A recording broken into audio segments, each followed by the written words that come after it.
Good morning, ladies and gentlemen. Greeting to all of us. It is my great pleasure to extend a warm welcome to all of you here today. First and foremost, I would like to express my heartfelt gratitude to our esteemed guest, the Honorable the Dean of Medical Faculty of Brawijaya University, represented by Dr. Syahdevi Nandar Kurniawan, Neurologist Consultant.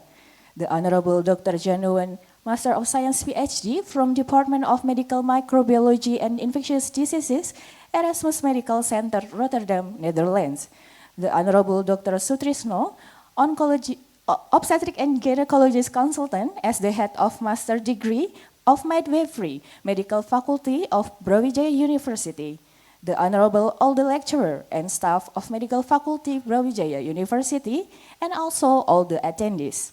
For your presence adds great value to this occasion. Before we start today's guest lecture, let's sing the national anthem, Indonesia Raya, followed by the hymn of Brawijaya. Ladies and gentlemen, please stand up.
Thank you, ladies and gentlemen. You may be seated.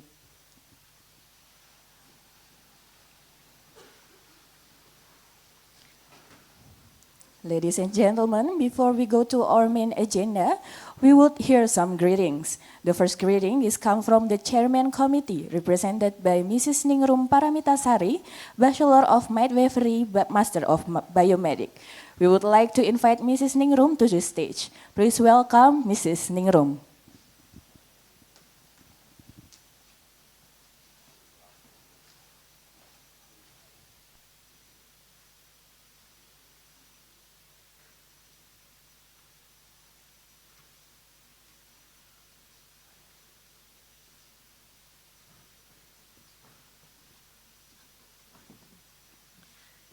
Assalamualaikum warahmatullahi wabarakatuh. Good morning, everyone. Thank you for coming in this lecture update on the dual treatment of HIV and co-infection in clinical practice midwifery. Okay, this event held by Department Midwifery, Subspecialist Department, and Medical Department. The participants from three departments, about 200 students, and we have from Miyazaki, Universitas Aisyah Yogyakarta, and from Erasmus. Thank you for coming. I'm sorry. Okay, that's all my speech. Thank you. Wassalamualaikum warahmatullahi wabarakatuh.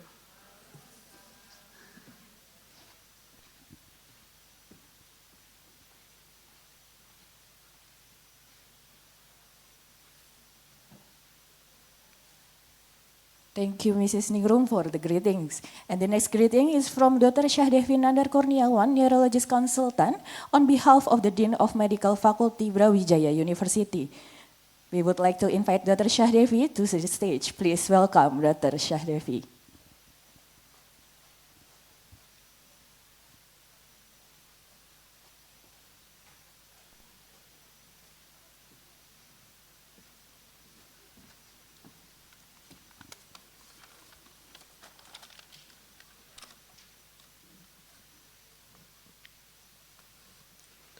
Bismillahirrahmanirrahim. Assalamualaikum warahmatullahi wabarakatuh. Good morning, everyone.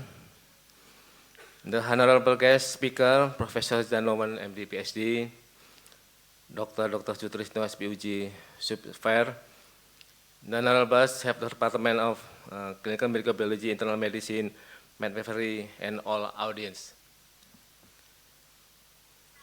It is a great pleasure to welcome you today on the incredibly important and time topic update on dual threat of HIV and co-infection and clinical practice. This session will address two critical facets of HIV management: opportunistic infection and co-infection, which continue to challenge clinical and healthcare providers worldwide. We are honored to have two exceptional experts in the field with us today, bringing us of a wealth of experience and knowledge. First, we have Professor Dan Janoman from Erasmus Medical Center, who will presenting on HIV and opportunistic infection. Dr. Noman research and clinical work in infectious disease have shed light on the mechanism and strategy for managing opportunistic infection in people living with HIV, helping us better understand how to protect and improve their quality life. Following Dr. Nauman, we are fortunate to hear from Dr. Sutrisno, who will focus on HIV and opportunistic infection in pregnancy. Dr. Sutrisno's expertise is obstetrician and a gynecologist, in crucial to understanding the unique challenge that HIV present in the pregnancy, particularly in the management of opportunistic infection that can endanger both maternal and fetal health. His insight will provide us with valuable knowledge on how to improve care of pregnant women living with HIV. These two topics are not only complex but also intertwined, as co-infection and opportunistic infection remain significant cause of morbidity and mortality among people living with HIV. We hope today discussion will spark productive conversation, deepen our understanding of this issue, and inspire us to improve the care we will provide to people affected with HIV. Thank you for both Professor Janoman and Dr. Sutrisno. Welcome to Malang, and I hope you enjoy this episode. Thank you. Assalamualaikum warahmatullahi wabarakatuh.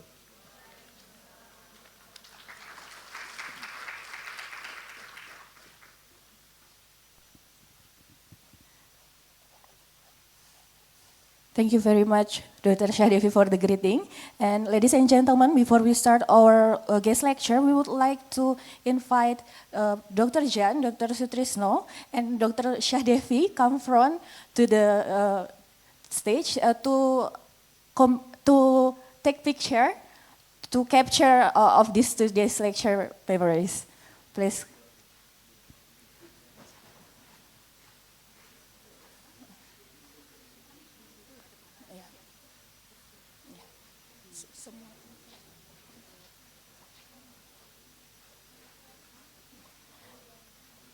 And also Mrs. Ningrum and Dr. Dewi Santoso Ningsih, please come to front also.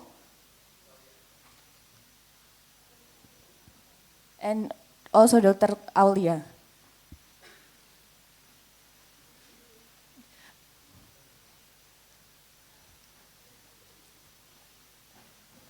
And also Dr. Dewi and Dr. Adis.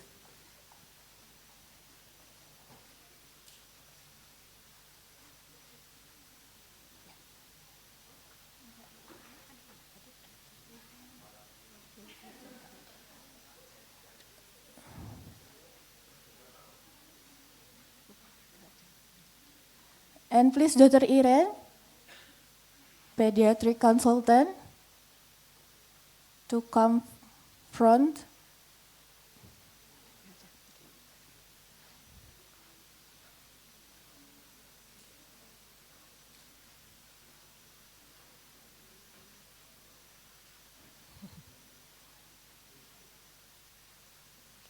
Okay, once again, with the background of the attendees. Once again, Doctor, with the background of the attendees.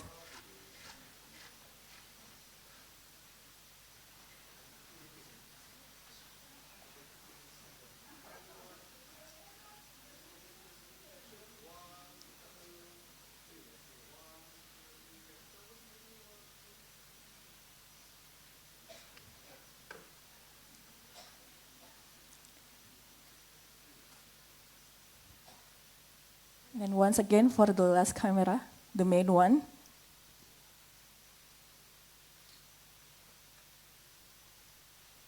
Thank you, Doctor. You can get back to the seat.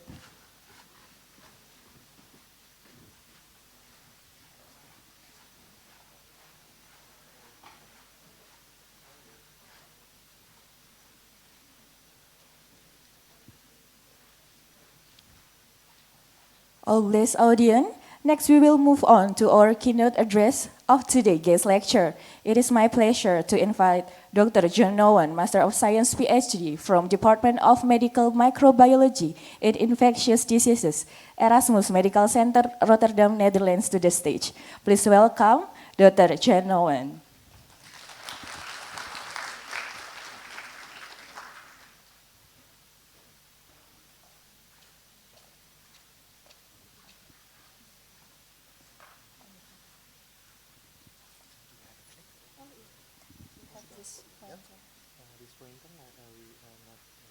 We cannot point.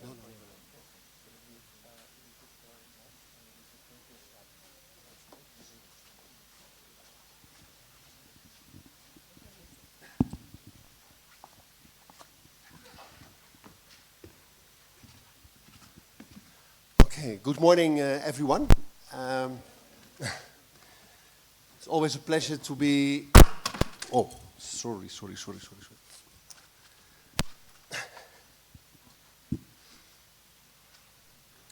technical issues.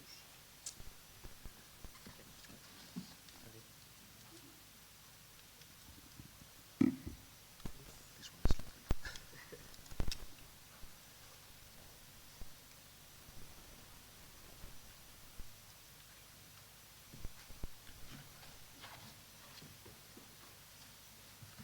Okay, sorry for the interruption. I was saying it's always a pleasure to be in Indonesia, and always a pleasure also to be here in Malang. Last year I was here, now I'm back again, and before that was about 2013, I think, when I was here for the very last time. So happy to be back, and happy also to see this very beautiful room, which is, if you're here, more impressive than if you're sitting there, I can tell you. So I was asked to give a lecture on HIV and opportunistic infections. I'm happy that I have a colleague who will explain about HIV and opportunistic infection in pregnancy. I will discuss opportunistic infection, but I will also discuss what, in my opinion, I think is, but perhaps also others, is also very important, is the prevention of opportunistic infections. Because, as my key message at the end will be, is that HIV is a treatable disease, and if people know that they are HIV infected, they can be treated, and you can prevent opportunistic infections from occurring. So now I hope it works.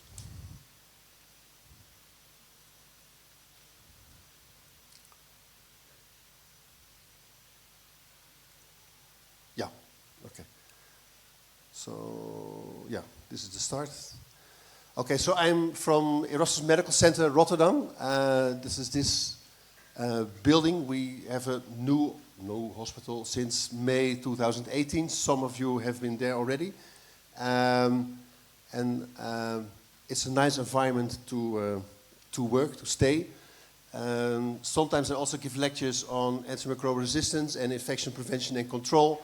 And then I show a picture that all patients, all 1,000 beds within the hospital are single patient rooms, which make it very practical if you talk about prevention of spread of antimicrobial resistance within the hospital. So if you are around in Europe, in the Netherlands, you're most welcome to visit us in Rotterdam.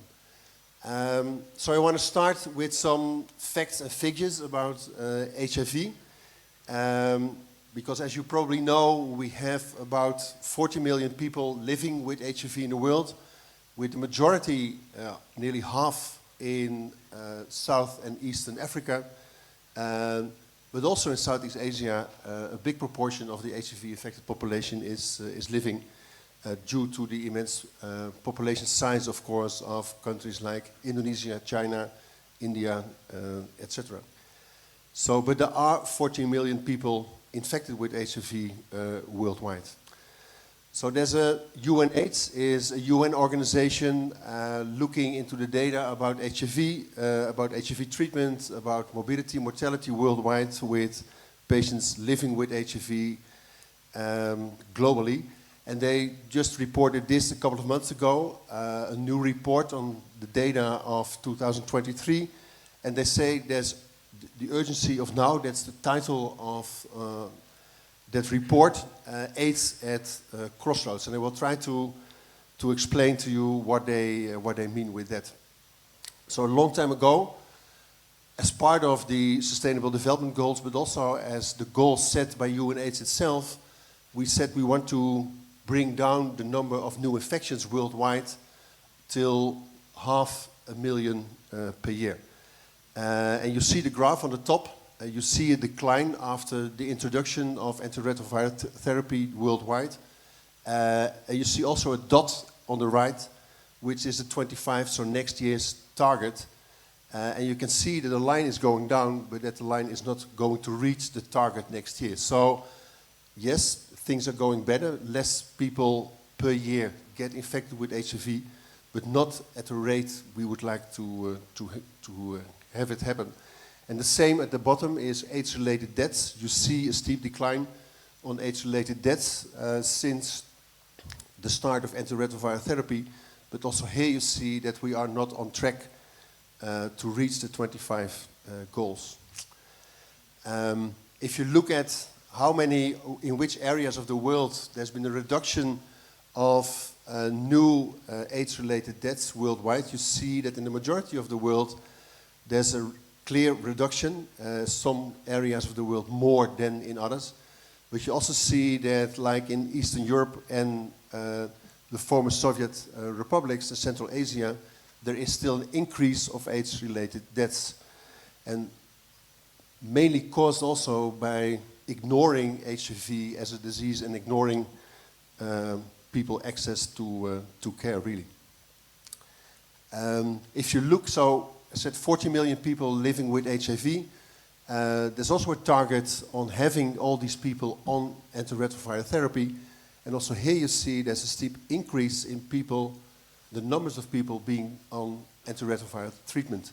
And here luckily you see that about the target is 35 million in 25. We're not going to reach that target, but if you see this line, we will be close to that target. So rollout of antiretroviral therapy worldwide is something which is going quite well.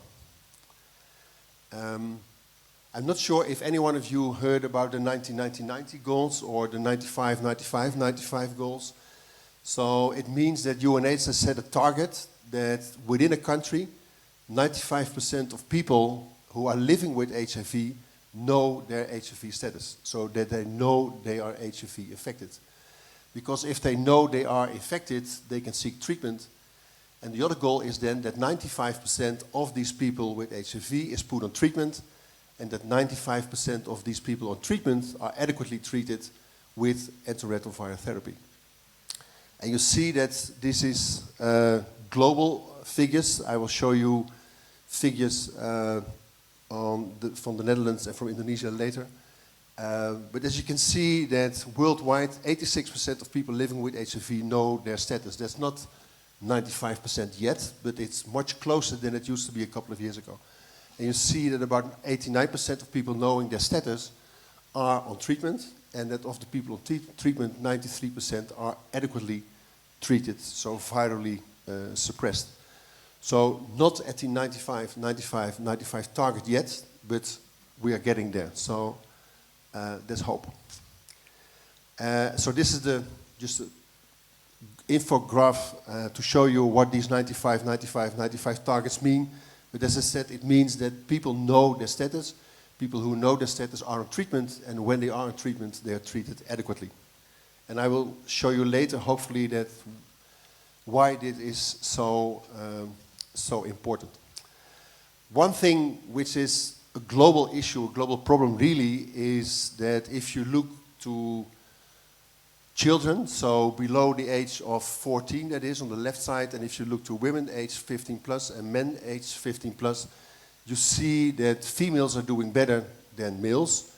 Now that's a normal phenomenon we see in healthcare. Females seek healthcare earlier than men. Men think it will go away by itself. Well, it will not.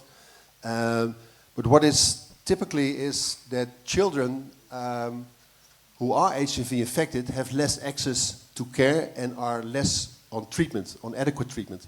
So children below the age of 14 with HIV infected in the world are really a group left behind in the treatment of HIV, which is of course a pity because they are the future. And leaving them behind is not something we should do, I think.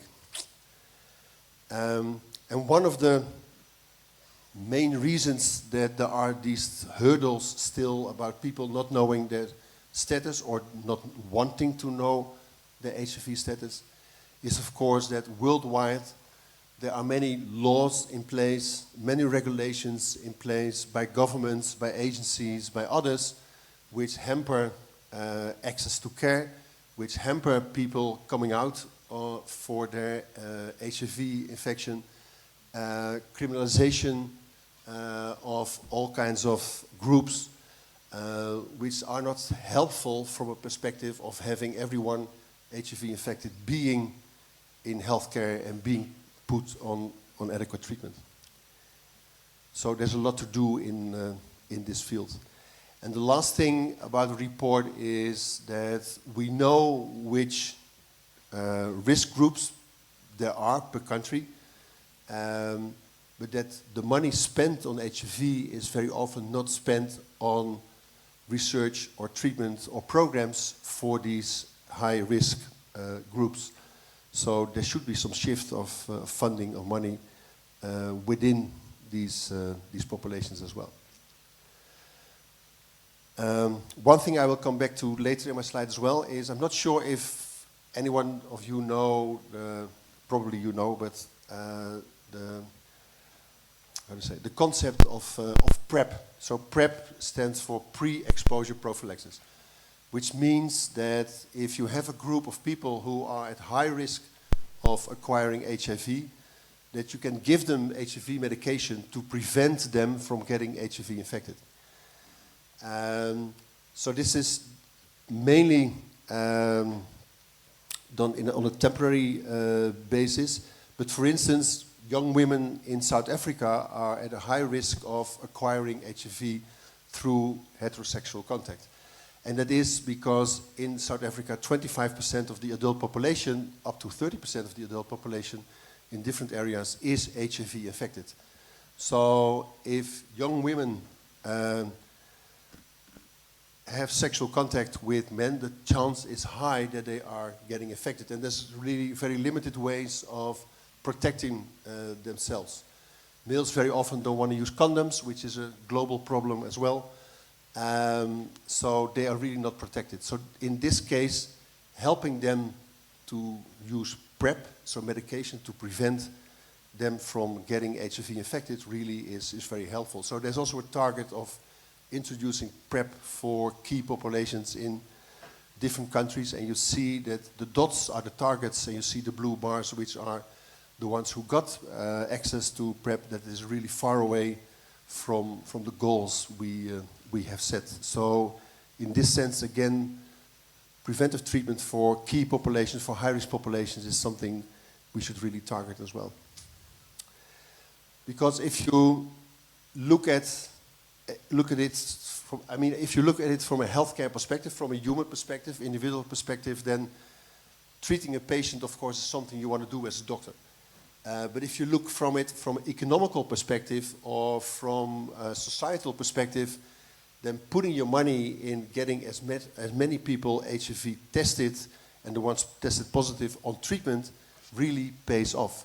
If you treat many now, of course that costs money now, but it will pay off in the future because these people will not get sick anymore as they will when they are not on treatment. So it's an investment you do now economically which will pay off in the future. And very often people with HIV infections, people living with HIV are young, economically active. So if you can keep them economically active by putting them on treatment, they will contribute to society.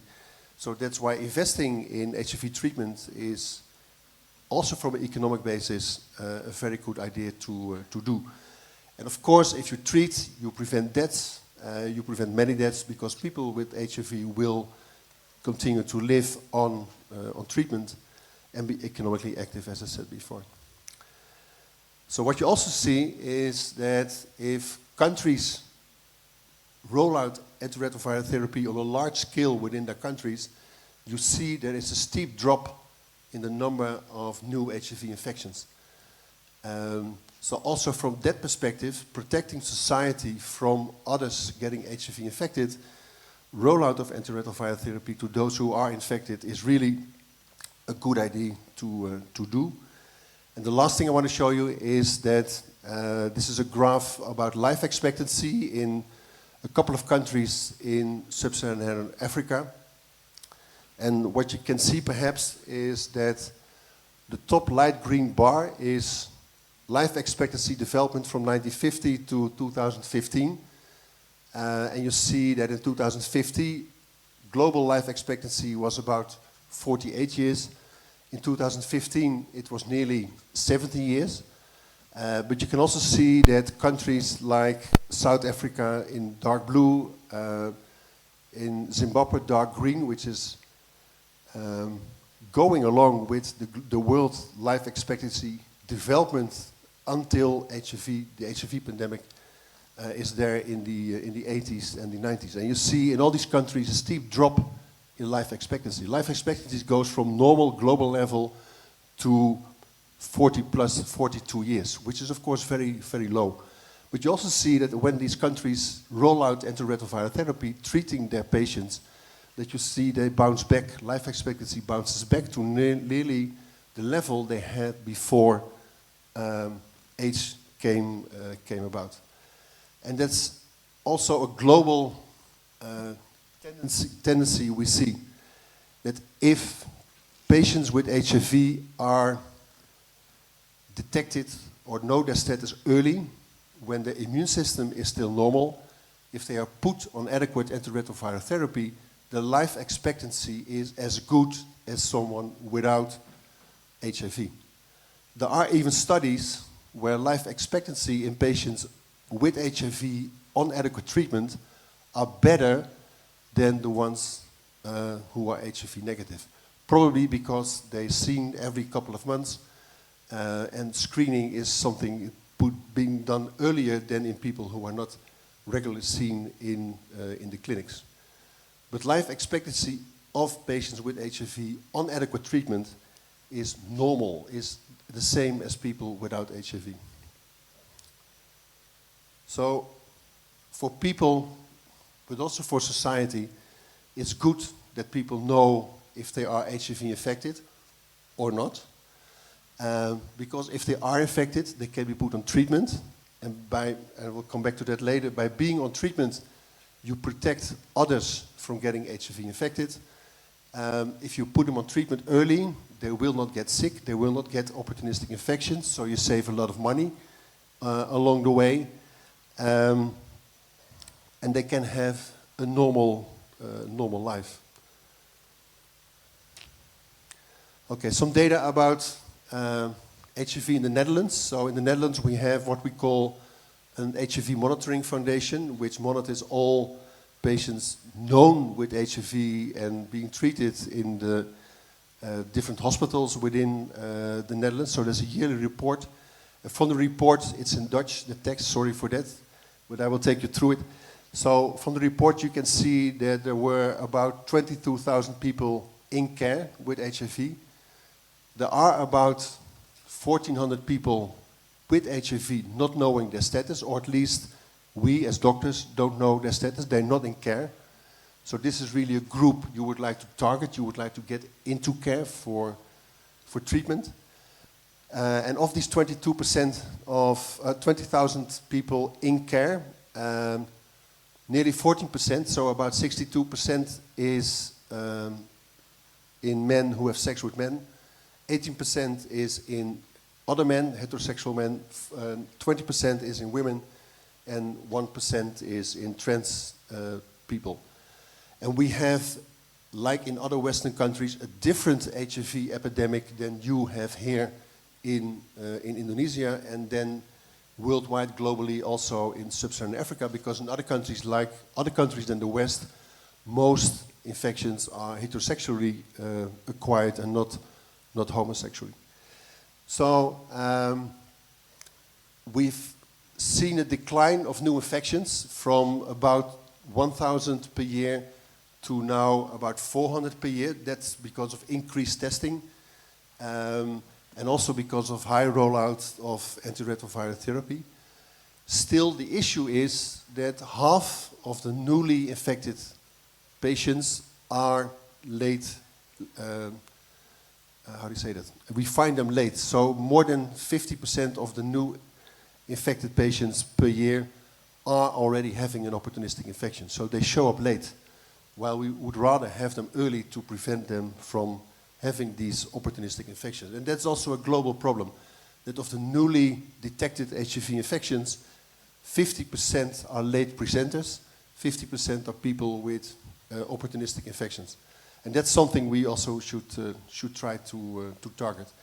So if you talk about the 95% goals in the Netherlands in patients living with HIV, you see in general that we are somewhere between 85 and 94% of these targets, so not on target yet. You see that the group of men who are having sex with men, very often highly educated persons, do better, and do better specifically than other men who have acquired HIV in another way. Probably because stigma is higher in that group than in the group of men having sex with men. But to show that, yes, we're doing quite okay, but we are not on these 95% targets yet, also not in the Netherlands. What is happening in the Netherlands is that we have a graying, aging population in general, but you also see an aging population in patients with HIV. Very often, these patients got infected in the 90s, in the 80s, and the 90s, before HIV treatment was available. When HIV treatment became available in the late 90s, beginning 2000s, they were put in treatment and they survived. So you see people in my outpatient clinic who I already see for more than 20 years, but they go from being 35, 40, young, to being 60 and having diabetes, hypertension, and all kinds of other stuff people get when they get older. But nearly 60% is older than 50 years of age in the Netherlands, if you look at the patients living with HIV. Okay, some figures from Indonesia, but perhaps my colleague will come back to that too. So there's an WHO website dashboard where you can look for individual countries and data on HIV, for instance. In Indonesia there are about 500,000 people infected with HIV, and about 1/3 of these patients are on treatment. So you can say, okay, that's okay, 30%, 33% is on treatment, but that's far away from the aimed 95% of people being put on treatment. And there's not a real difference between children and adults in this case. Oh, sorry. Also in Indonesia, there has been a decline of new infections, like I showed you on a global scale, and there is some decline also now being seen for AIDS-related deaths, but not as much as you would like to have it done. So this is just another summary graph. So I'm happy that my colleague is here too, so we can perhaps have a discussion afterwards that also expanding testing for instance, pregnant women for HIV early in their pregnancy would also be a way to detect them early and to prevent children from getting HIV infected. Like in the Netherlands, if women are pregnant, if they go to the midwife around 12 weeks of pregnancy, they are tested for hepatitis B, they are tested for syphilis, they are tested for HIV, because these are treatable diseases to prevent the child from being infected by their mother during or after pregnancy. So these are some data about the key populations, but I think you all know these. So sex workers, about 20% HIV infected, or 2%, I mean. Men who have sex with men, about 18%, and AIDS prevalence among people who use intravenous drugs is about 13.7%. And there's a lot of protocols, programs, guidelines, whatever available, and what you can see is that WHO says, okay, this is green, so this is good. So all the guidelines and all the protocols are in place. So, okay, then going to HIV pathogenesis before I go to the opportunistic infections. So I guess you know that most of the HIV infections are acquired by sexual contact, if that's heterosexual or homosexual.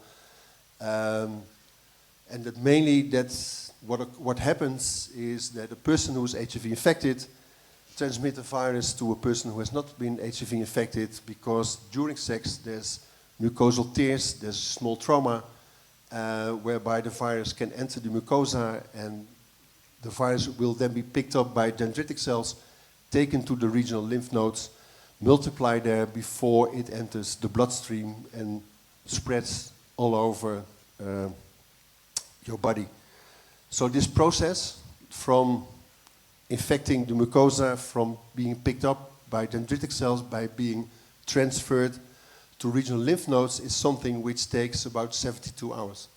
So that also means that if someone has had sex, unprotected sex, with someone who is HIV infected or is at high risk of being HIV infected, you have about 48 to 72 hours to give that person post-exposure prophylaxis. So to give them treatment for a couple of weeks to abort the infection, to prevent them from getting HIV infected. After 72 hours, the virus will be anywhere, so there's no use of trying to do that in that stage anymore. So the virus infects CD4 cells, CD4 T lymphocytes, but it needs one of two co-receptors. So one is CXCR4, the other one is the CCR5 receptor, to be able to pull the virus into the CD4 cell. And what you can see from this graph from the left to the right is that there are certain moments you can block the virus from either entering the CD4 cell or block the virus from translating its RNA, because HIV is an RNA virus, into DNA and into double-strand DNA, having the double-stranded DNA move to the nucleus, integrating into our own genome, and then the cell gets activated again, and there will be messenger RNA and proteins being produced, and new viruses will be assembled and spread to other CD4 cells. So you can block the receptor, the CD4 receptor or the co-receptor. You can block RNA to DNA translation by blocking the viral enzyme reverse transcriptase. You can block integration of double-stranded DNA into our own DNA by blocking the viral enzyme integrase. And proteases are used by the virus to assemble a complete new viral particle. So these are all steps in the life cycle of HIV where you can interfere, and these are also all steps where we have drugs available to do that. So then, many people who get HIV infected, about 50%, will have like a flu-like syndrome in the first weeks after infection. The other 50% will not, so they will not recognize the moment of infection. And then your immune system will kick in, your antibodies will become positive, and you will enter a second stage, which we call a latent stage. Early, we thought not much was happening in that early stage, but now we know that about 10 to the 9th virus particles are produced every day. And these 10 to the 9th virus particles all go and look for CD4 cells to infect. And this latent period will, on average, last about 8 to 10 years. So if you do nothing, if you do not put patients on treatment, it will last about 8 to 10 years. So 8 to 10 years, there's this battle about viral production and CD4 cell infection going on until your immune system cannot cope with it anymore, breaks down, your CD4 cells will drop, the viral load will go up again, and you will develop opportunistic infections, and thus, with a patient with HIV, have AIDS. And that's this phase. So, if I talk with people who are not into HIV, who are not infectious disease specialists, many people think HIV as a very scary disease, perhaps rightly so. Other people will think HIV as a very complicated disease, perhaps also rightly so. But on average, HIV, for me at least, is quite a simple disease. I mean, if you are just HIV infected, your immune system is still normal as people without HIV.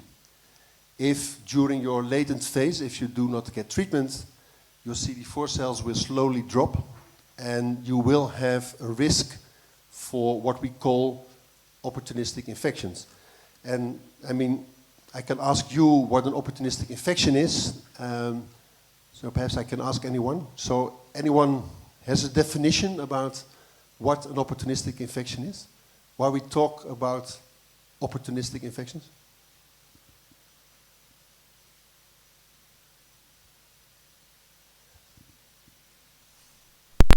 No? Okay. So, I mean, opportunistic infections are infections which only occur in patients who are immunocompromised, who have a failing immune system. If you have a normal immune system, you will never get these type of infections. And, I mean, if I go back to this graph, you can see that if you look at HIV, if you look at the number of CD4 cells, certain infections will occur at certain levels of the CD4 cells. So, I mean, if your CD4 cells are still normal, so around 300, 400, yes, people will have zoster infections, herpes zoster infections. They will have TB, and of course, TB and HIV co-infection in Indonesia, but also in other countries, is a huge problem. And if you go down the list, you will see other types of opportunistic infections from occurring. And that makes that if you know when a patient is HIV infected, and if you know that the patient's CD4 cells are normal, above 400, above 500, then this patient will never have an opportunistic infection. So if this patient presents with a pneumonia, you should just treat that patient with having a pneumonia in someone who is not HIV infected, like pneumococcal pneumonia or Haemophilus influenza or Legionella or Mycoplasma. But treat such patients as ordinary patients when they present with a pneumonia. Don't think that with the normal CD4 cells, this is pneumocystis or whatever opportunistic infection you can think of, because they cannot have that because their immune system is normal, so they won't have these opportunistic infections. The other way, if you have a patient which presents with cryptococcal meningitis, for instance, then you know that the immune system of this patient must be very bad, because you only develop cryptococcal meningitis if your T-cell immunity is really very, very bad. And you also see that if you look at patients with HIV, you will see cryptococcal meningitis when the CD4 cells have dropped below 100 or even below 50. So if you look at this graph, you will see at which moments, on which CD4 cell levels, patients with HIV will develop these type of opportunistic infections. So if you know the CD4 cells of the patient, you can predict what type of infections they will develop. On the other hand, if you have patients presenting with these infections, you know what the CD4 cell level is. You can predict from that it is very low, and that they probably are in what we call an AIDS phase. Yeah. So opportunistic infections only occur in patients with severely immunocompromised status, and if you have a patient with HIV with normal CD4 cells, they won't have opportunistic infections. So many guidelines will show you that you can prevent infections, opportunistic infections, but also other infections in patients with HIV, that if the CD4 cells are above 200, that no active prophylaxis is needed, but that you will have to give them influenza vaccination, pneumococcal vaccination, herpes zoster vaccination, and hepatitis A and B vaccinations to prevent these infections from occurring in HIV patients. And when the CD4 cells drop below 200, that you provide them with cotrimoxazole as pneumocystis prophylaxis, which then on the same hand will also prevent toxoplasmosis and encephalitis from occurring. But the best prophylaxis of opportunistic infections is immune recovery and by putting patients on antiretroviral treatment. And the other way, the best prophylaxis of opportunistic infection is that if you have a patient presenting with HIV, newly detected, to put them on HIV treatment as quickly as possible to prevent their immune system from deteriorating. So, of course, in specific countries, specific areas of the world, TB is again a very big problem, and HIV and TB co-infections occur very regularly. I will come back to that shortly. And the same for viral hepatitis, that the epidemic of hepatitis B and hepatitis C overlap. Luckily for hepatitis B, the drugs we use for HIV treatment, some of the drugs we use for HIV treatment also work for hepatitis B. So making it possible that treating with one combination of drugs, that you treat HIV as well as hepatitis B. And for hepatitis C, which has been a long-standing huge problem, we have these direct antiretroviral agents which work very fine also in patients with HIV. So hepatitis C has become a treatable disease, although treatment is still quite expensive, which makes it difficult very often in lower middle income countries to use, sadly. So just some summary about HIV and TB. So about 40% of people living with TB and who die, or living with HIV and who die on a yearly basis, die from TB. So it's really showing that the co-infection between HIV and TB is a big problem, and that these two epidemics very often also occur in the same patients groups.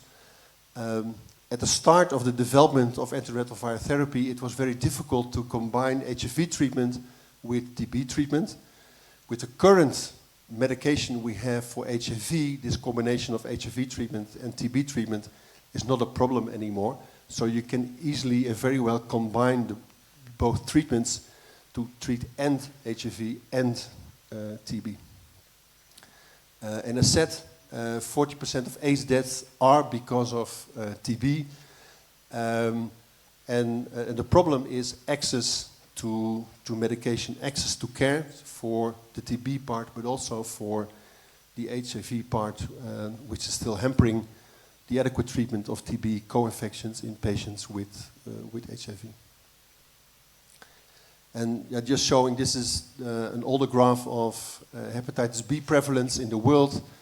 On top, HIV prevalence. On the bottom, hepatitis B prevalence. And you see that many of the areas, also there again, in Sub-Saharan Africa, but also in Asia, the hepatitis B and the HIV epidemics overlap. So very often you will see co-infections of both.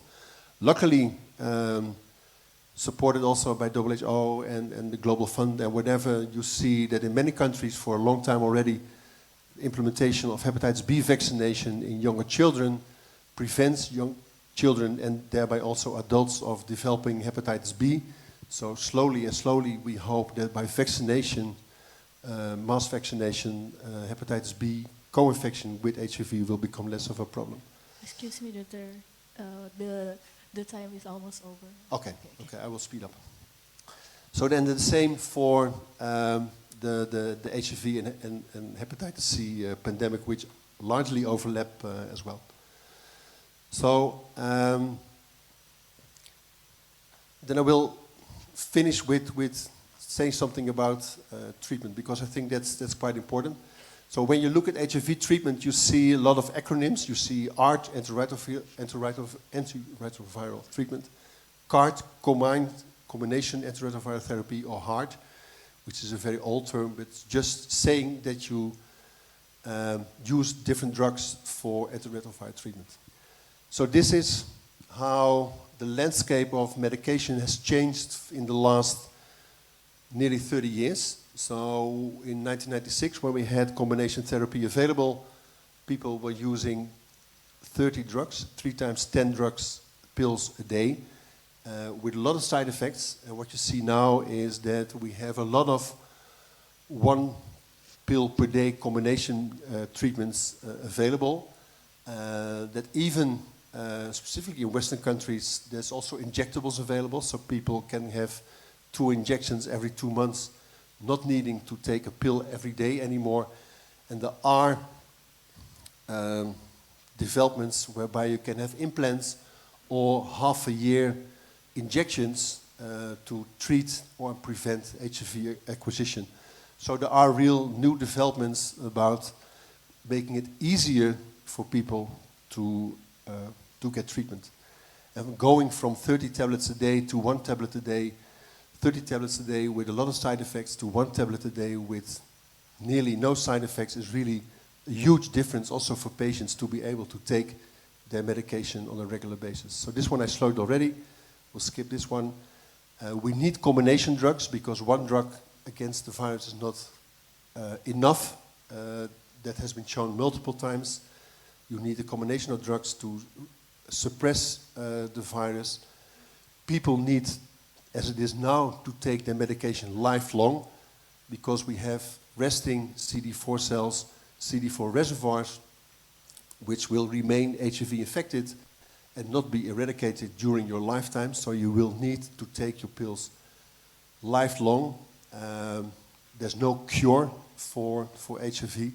And we also know from this study 9 years ago now that it's best for the patient, but also best for society and the community to start treatment at the moment you know you're HIV infected. Not waiting until your CD4 cells drop, not waiting until your immune system goes down, but start treatment the moment you know you're HIV infected. And that has at least changed the world in the sense that people do not die anymore from HIV. They live with HIV. And what I said before, life expectancy is as good as in patients without HIV. Life expectancy in patients with HIV on adequate treatment is better than patients with diabetes or patients with hypertension.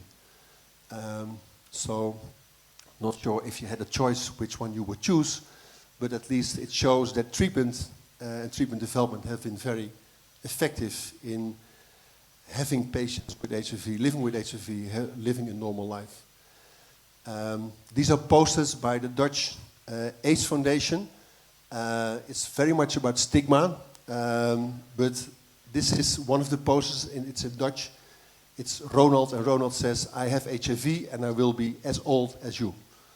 So, meaning that life expectancy really is the same in patients with HIV on treatment as compared to non-HIV infected persons.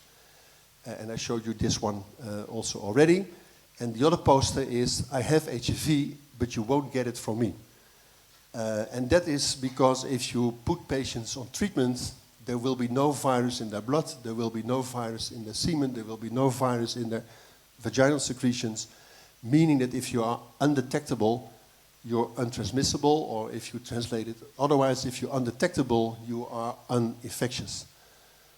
And that means that if you put everyone with HIV on treatment, you will stop the epidemic because there's no transmission. So that's also, again, important to note. Now, of course, prevention is better than cure. So this is a slide I very often like to show, that probably this is the future of treatment. 1 pill a day for the HIV and a condom to keep the other STDs away. And then I will skip the PrEP talk. We can discuss that perhaps later. Only to show you that PrEP works. But we can have a discussion about that perhaps later on today. So, for me, to conclude this talk with, there is no cure for HIV. There are some patients cured from HIV, like Timothy Brown, which is in this picture. Timothy Brown had acute myeloid leukemia and HIV, and he had a stem cell transplant with stem cells who lacked the CCR5 co-receptor. So I showed you CCR5 as a co-receptor is important for the virus to enter the CD4 cells. Some people, about 5 to 7% of the people in the world, lack this receptor without any health consequences. So he was transplanted stem cells lacking this CCR5 co-receptor, making him immune for the virus still in his body. So this has been repeated a couple of times, very difficult to repeat. And he died last year, 2 years ago, from recurrence of his acute myeloid leukemia, not from his HIV. So it means that there is no cure, so you need to take your pills lifelong, but HIV is a treatable disease. You can have 1 pill a day, and patients should know their status, because for themselves, to live a normal, healthy life, for the sexual partners, to prevent transmission to the sexual partners, for society to be economically active during their life. So a lot of reasons for people to know their status, despite stigma or whatever around HIV. So it means also that there's something for us in healthcare to do. It means that we really need to pay, and I showed you the figures from the Netherlands also, we have about 1,400 people living with HIV, not knowing that they are living with HIV, and we don't know who they are. So it means that we also have to put effort into finding these people, to seek them, to test them, and to treat them accordingly, for them to have a normal life, but also, again, to protect society from HIV infection. Oh yeah, and the other thing is, because we are working in healthcare, very often patients will present with certain symptoms or signs, and you think, what is this? Could it be one disease? Could it be another disease? Or could it also perhaps be HIV? So a colleague of mine, Caspar Rox, he runs a national, but now in the meantime also an international initiative which is called Aware HIV. And it means that as doctors, if you think a patient has signs and symptoms which could relate to an HIV infection, please test this patient for HIV. 99% of the cases, the patient will not have HIV. That's fine, because the patient will know I'm not HIV infected. That's good also. The 1% you find, you can treat. And you can have them, again, live a normal life. So patients need to be aware, people need to be aware that the things they have, the high-risk contacts they have, could make them prone to having an HIV infection. So they should seek, of course, testing themselves actively. But also as doctors, we should be active in testing people with HIV, because we have something to offer to these patients. So that's why this poster is about Dare to be Aware, mainly for healthcare workers, making you aware that signs and symptoms in patients could be related to HIV and related to HIV infection. And as said, 50% of new infections every year are late presenters. So these are patients who already probably for 10 years have had all kinds of symptoms and signs and diseases leading up to AIDS, to opportunistic infection development. Well, if you look back, if you have tested them 10 years earlier, you could have prevented these AIDS development and these opportunistic infections. So, top of the view from Erasmus Medical Center, and thank you for your attention. And sorry that I'm late.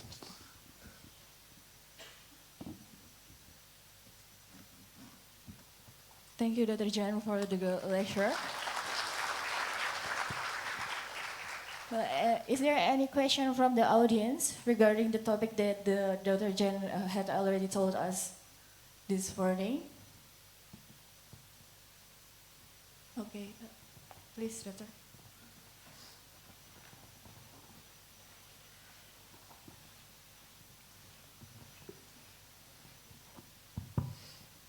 Okay, thank you, Genoen. I am Togi. I'm from Holland. I have 2 questions for you.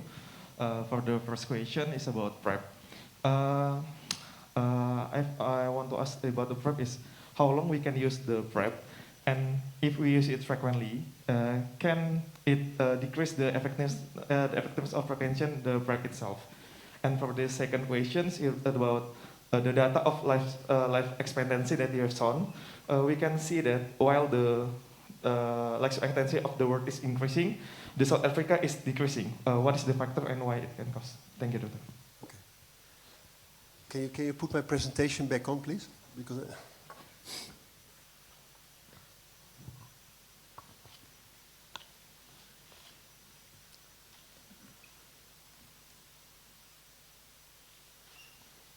no, stop.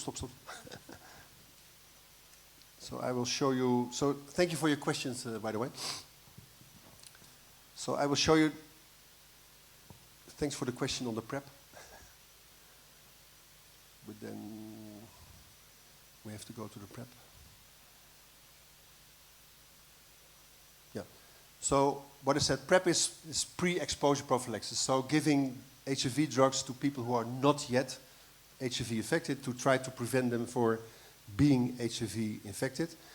So there are a lot of studies, a lot of randomized controlled trials about PrEP, mainly at start in populations where men had sex with men, high-risk sex behavior. And this is just a meta-analysis of all the randomized controlled trials that have been done. And on average, it shows that it works. But you can also see that there are some studies where PrEP fails to work, and that has to do with adherence. So if people use their tablets regularly, every day, then it works. If you don't use it, it doesn't work. And if you only use it now and then, you have a risk of acquiring HIV, but you also have a risk that if you acquire HIV, that you develop resistance to the drugs you use now and then. And specifically in young women, they are the ones who are incompliant to using these tablets. Probably because they have to hide the tablets from other persons, because there's a lot of stigma around that. So if you have to hide anything, it's difficult to be really compliant.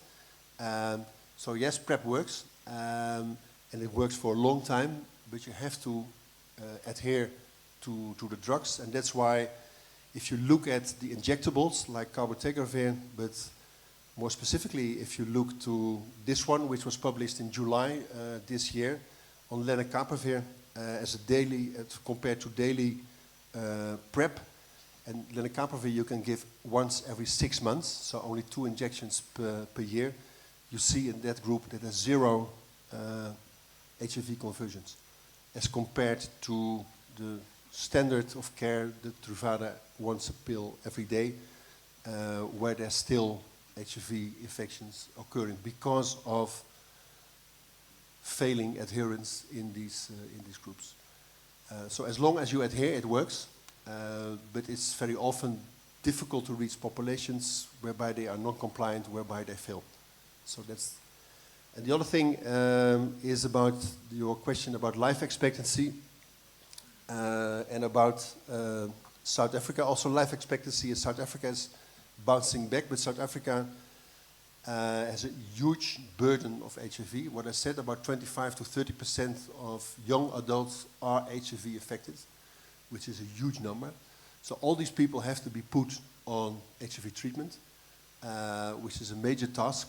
And at the same time, also in South Africa, there's a huge TB burden. So it's TB and HIV.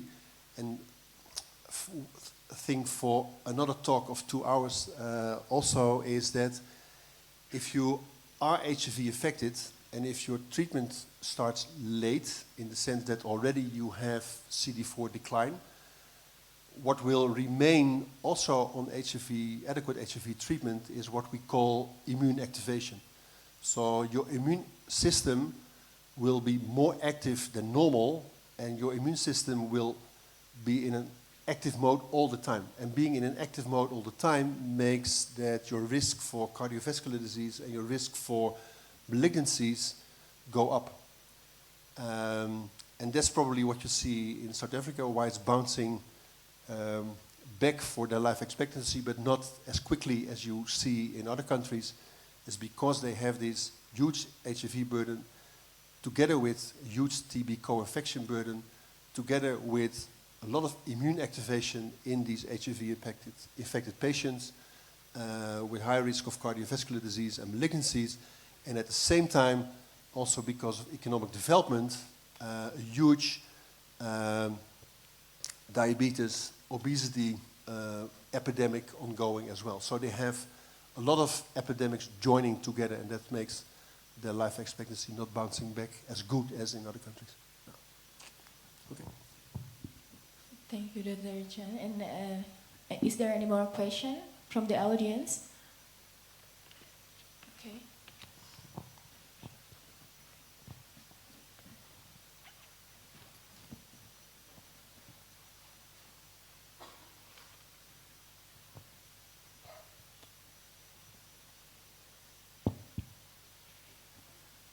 Good evening, Doctor.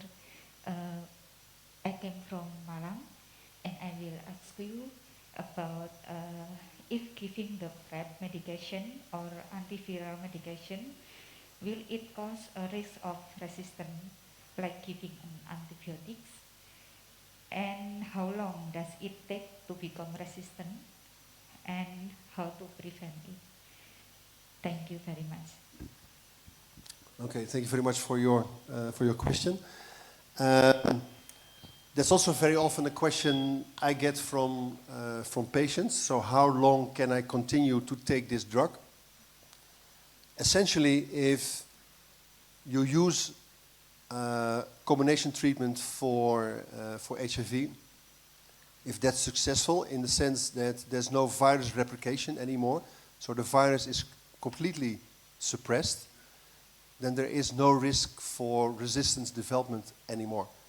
So people, as I said, I have patients in my outpatient clinic who already are in my outpatient clinic for 20, 25 years.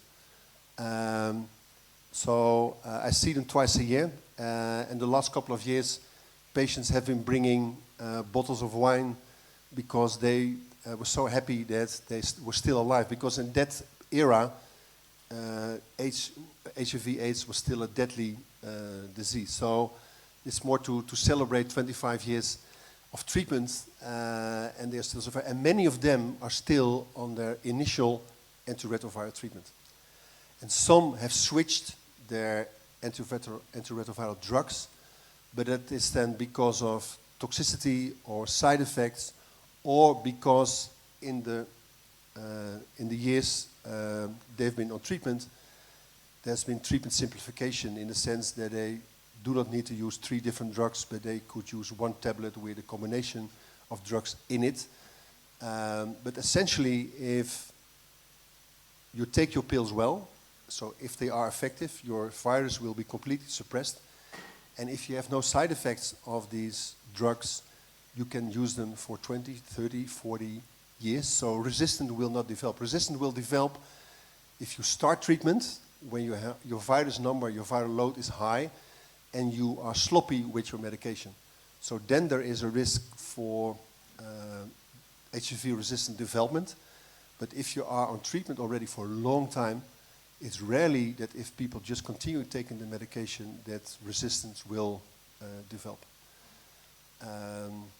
And also it has, because it's an antiviral treatment, it doesn't have any effect on antimicrobial resistance in bacteria or TB or whatever.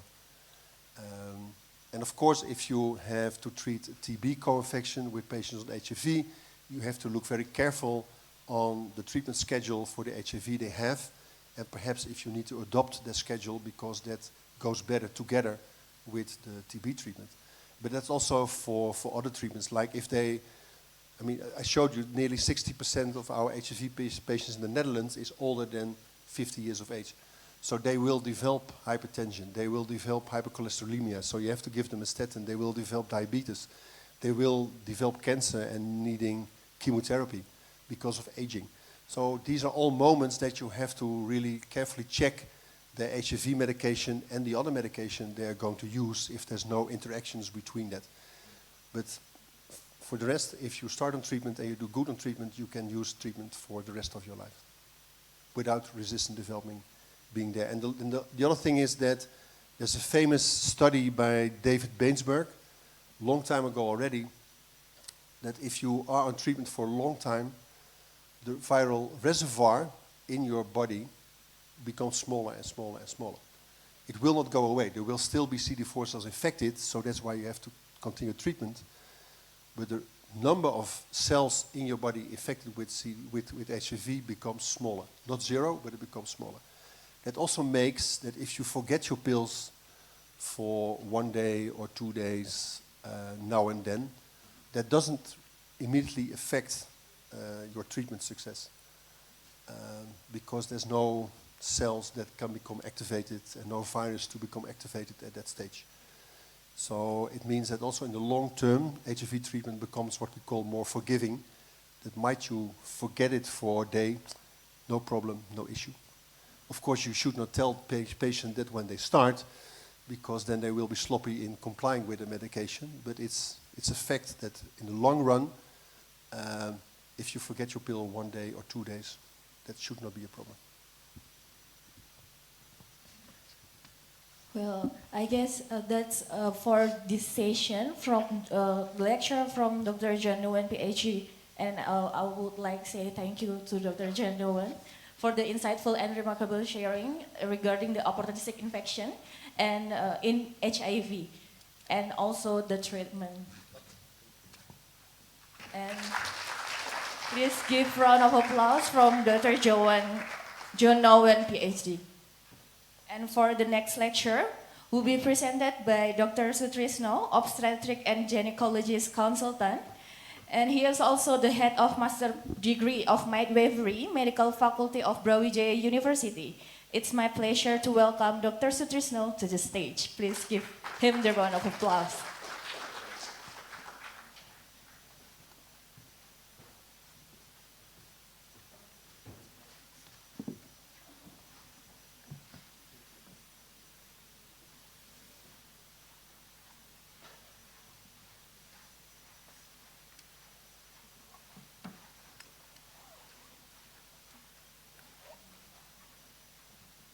Yes, picture first.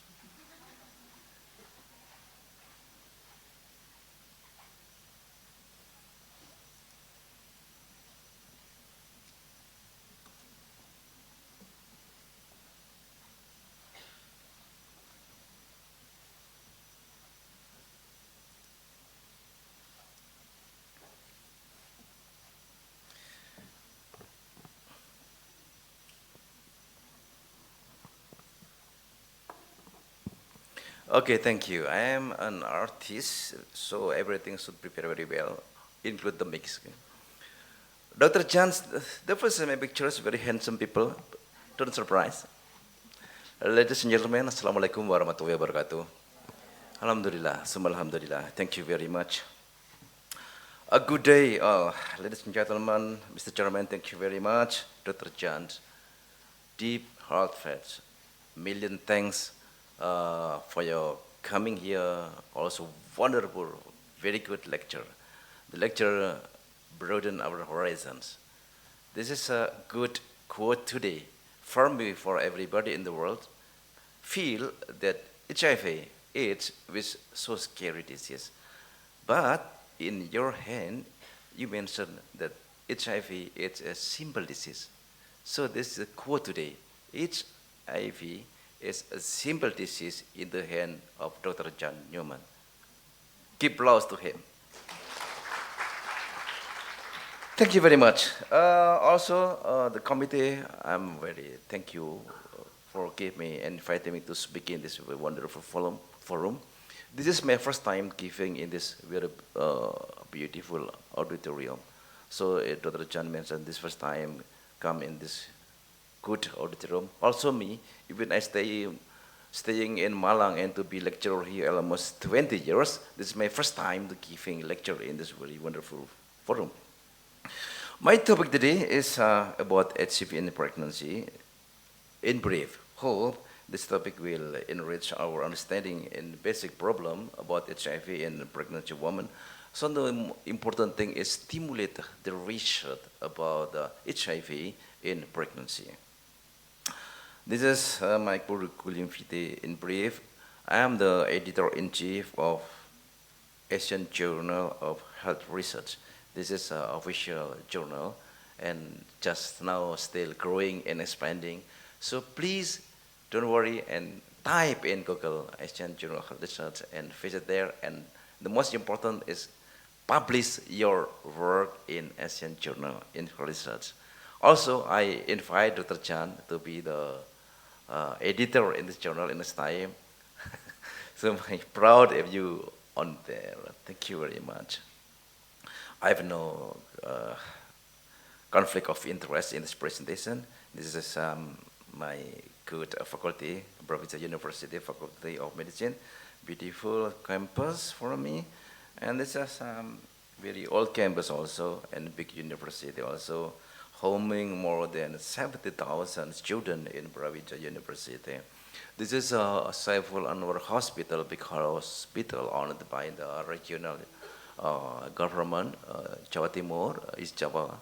This is almost 1,000 hospital in bed capacity. It's very, very, very, very good and very old general hospital. This is me, because every day I work in this operating theater. I work always with women, I think, because I operate. All my patient is women. Thank you very much. Yeah, but I perform laparoscopy because I am a consultant in endoscopic gynecology, but I focus also in the basic research about the woman. This is a beautiful woman. Woman, peace, security is one of the biggest opportunities to create a pathway to peace for ourselves and for the world today and the future. So if we care woman, it means we care future. So please, you should love every woman. Today I will talk about this woman because the woman is future and humanity. And I remember that my life daily almost among the women. At home I have wife, I have daughter, this a woman. At the clinic hospital I found again with a woman. But at the night when the clinic and operation, all just women. So my life until now just among the women. My talk today is about maternal mortality in Indonesia, HIV in a pregnant woman, and then co-infection in a pregnant woman with positive HIV. Ladies and gentlemen, this is a very beautiful, this is Indonesia, archipelagic country with democratic very diversities. The widest archipelagic country globally consists of more than 17,000 islands and more than 360 tribes and more than 700 languages in Indonesians. Total population until now is about 272 million people from Sabang Island to Merauke, west to east. Million people stay in cities where facilities of living is growing very fast, but more million, bigger part of Indonesian population still live in the village, in remote island, lower life facilities, and lack of access. Health facilities, health, human resources, referral system still to be hampered, to be handicapped. Aggravated by the lower socioeconomic status, in the end having direct and indirect impact to health status of human, mother and child. I will talk specific about maternal mortality in Indonesia and current situation. Maternal mortality in Indonesia about 189 per 100,000 live birth. And the target this year is 180 per 100,000 live birth. Compared with other countries, Indonesia is second position and Myanmar is the highest in mortality rate among the countries in Asia. So Indonesia is the second position, but from the lower part. Many programs already delivered by our government to tackle this such tragedy, but not fully succeed yet. From this picture, we can read that effort in reducing maternal mortality Indonesia is also in a track, but the target is maybe far enough to get. Absolute number of maternal mortality in nationwide is about 4,000 maternal deaths each year. And in East Java, every year there is more than 500 pregnancy women going die related to the pregnancy. It's a very huge number in absolute number. This data based on maternal and death notation that reporting by system in the Kementerian Kesehatan and Health Minister. But I think everybody believes that this number is still underreporting because many cases not being reported very well. So if absolute number nationwide about 4,000 more maternal death, this is underreporting. The real number is more and more. Some people believe that each year in Indonesia more than 12,000 maternal die in Indonesia. We can imagine like this one, that 4,000 pregnant women die related with their pregnancy and incident being continued every year, continue still nowadays. So this is something that looks like tragedy. What is the cause of maternal death? From this table we can see that the year in 1990, in the 2019, top of 3, the etiology of the hemorrhage, of the cause of the maternal death is hemorrhagic postpartum or postpartum bleeding from any cause, then hypertension in pregnancy, and the last was infection. Also HIV and AIDS also include in this infection. In the year 2020 with 4,600 more maternal death, the cause are hemorrhagic postpartum is the rank 1, and hypertension and hematologic disease. In the year of 2021, with total number more than 7,000 maternal death, highest number is during this period, and the rank number 1 is COVID-19, because COVID-19 is in this period is very something that having much impact to the life of the Indonesian or in the world. Now I will talk specific in HIV and pregnancy. Everybody understand, thank you Dr. Jana also give me a new horizon about this HIV. The human immunodeficiency virus is ribonucleic acid retrovirus that infect the immune system, especially the CD4 helper T cell and human host. There are 2 types of HIV, HIV1 and HIV2. HIV1 is responsible for most HIV infection globally, and 2 also in the second.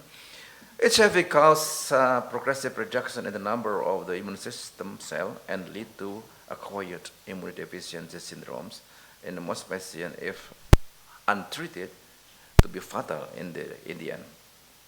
AIDS is life-threatening disease characterized by severe dysfunction of the human system with CD4 T cell count less than 200, and then any opportunistic infection that already told by Dr. Jan.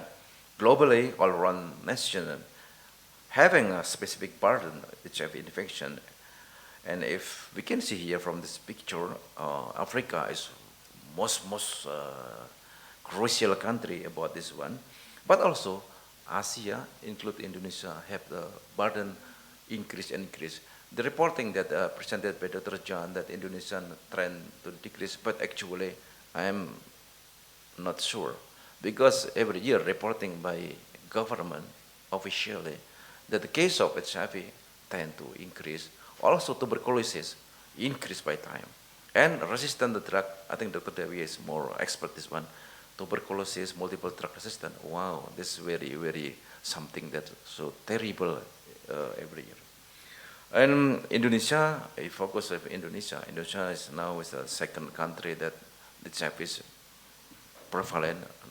Number 1 is Thailand. Number 2 is Indonesia. So it's very sad about this one. Africa is wow, it's very terrible. From clinical aspect, HIV in a pregnant woman having capabilities to induce preterm labor, premature rupture of the membrane, and you have the secondary infection to baby and the mother on low birth weight, abortion, etc. So it means that HIV potentially can induce bad impact to the pregnancy woman.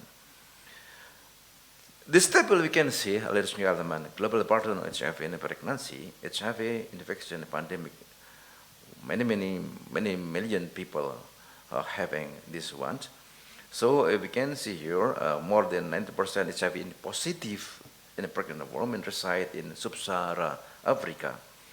There were about 150,000 new pediatric HIV infection, but globally this number, I agree, the trend is decreased.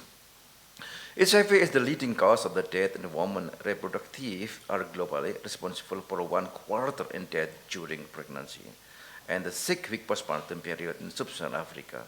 In Indonesia, the exact number still not be clearly how many, the number of HIV in pregnancy women, how many HIV in the death of the maternal. So this is a next topic for research for us now, Dr. Devi, how we can identify to looking for about maternal mortality with the HIV infection, tuberculosis infection, or malaria infection.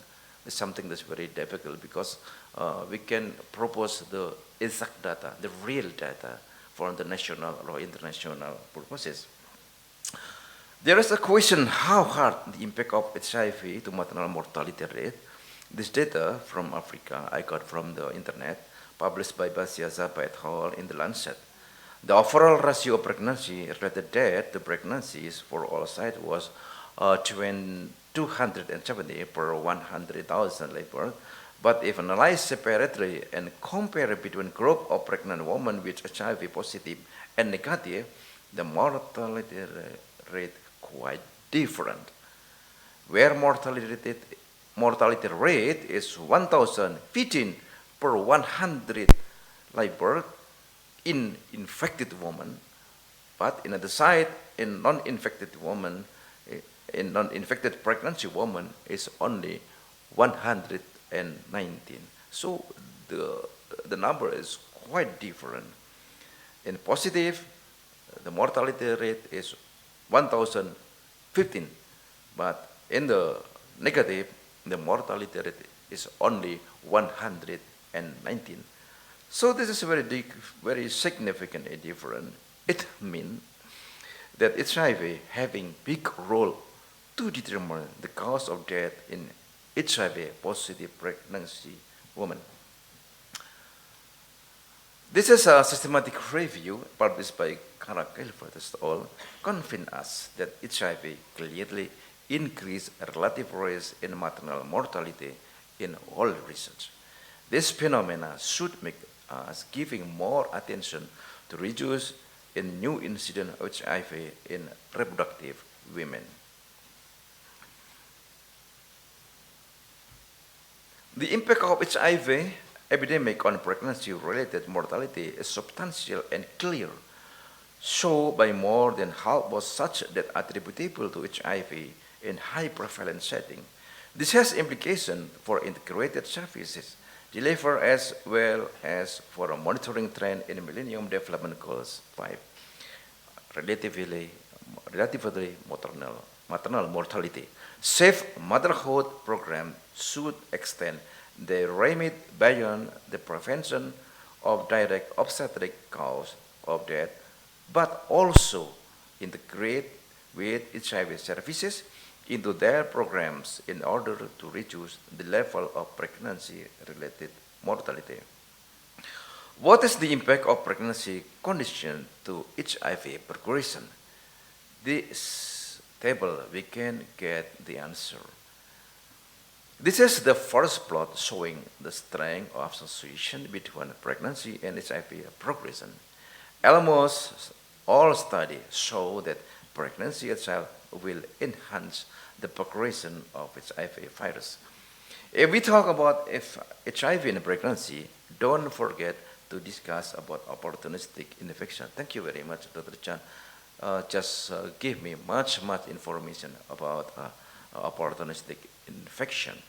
This kind of infection are the real direct cause of maternal death, not its virus itself. In this opportunity, I will discuss one by one related the opportunistic infection that happen in the pregnancy woman who having HIV. First is co-infection with toxoplasmosis. Almost all pregnant women when visit my clinic in the hospital, in the private hospital, the automatic question is, doctor, should I have testing the torch? Why? Because most of the women with good education level, understanding about the scary impact of the toxoplasmosis infection to their growing baby. Manifestation of congenital anomaly in toxoplasmosis pregnant women are hydrocephalus, microcephalus, chorioretinitis, central nervous system calcification, etc., etc., are something that's very bad impact in short term and long term on the future of the baby. So that's why the pregnancy woman always first, doctor, should I test TORS? How about the toxoplasmosis in HIV positive pregnant woman? Next, I will show in the next data. Toxoplasma poses important public health concern because happen in immunocompromised individual. This is the data from the Africa region. The present study estimated prevalent rate about latent and active toxoplasmosis in HIV-infected pregnant women. This data indicate that large number of HIV-infected mothers are at risk of toxoplasma encephalitis, and a significant number of fetus also risk in this brain system.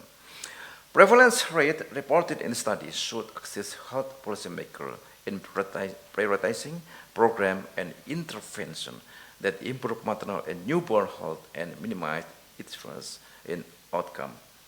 Also, from this table, we can see that toxoplasma infection to be great threat to HIV positive pregnant women. Now about malaria. Indonesia in eastern part is very prevalent of malaria. I stay almost 5 years in the Nusa Tenggara Timur. Almost each month I suffer from malaria. Malaria is something that's very hard for me. And also from the pregnant woman. Pregnant woman and infant protection is priority in the health field because this population group are the most exposed to sickness and death because of malaria. Both HIV and malaria are known to cause maternal anemia, increase in lipid peroxidation, as well as increase in oxidative stress. This picture is data from the Africa region. The overall prevalence of malaria and HIV among the pregnant women average 10 to 30%, and the prevalence of malaria increase with the decrease of CD4 count and occur more among those who has progressed to AIDS. So the decrease of the CD4, the malaria is more severe.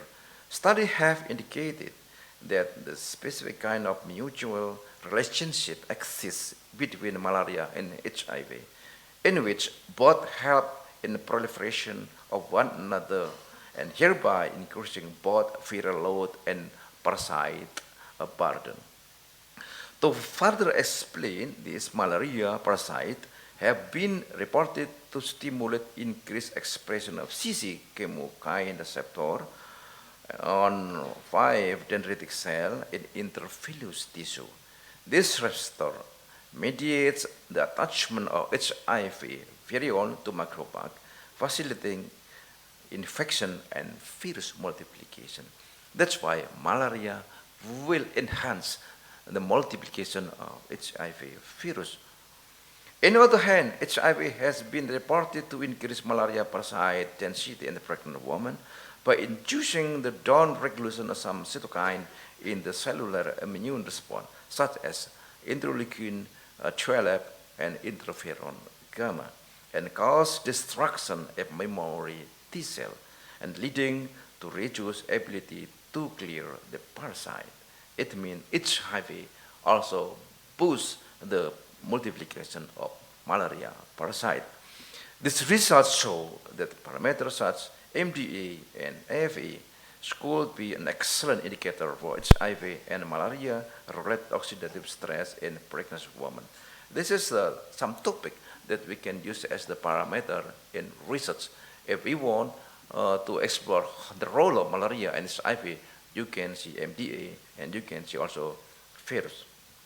HIV-infected pregnant women should also strive to take substances that will boost their antioxidant capacity to prevent oxidative stress-related damage. If the pregnant woman and HIV having in some individual, please, you can add antioxidant and virus suppressor. I will talk this one. Epidemiological evidence in malaria and HIV co-infection among pregnant women in Africa show that all study can convince us that having specific and more severe situation if HIV and malaria just having together in same woman.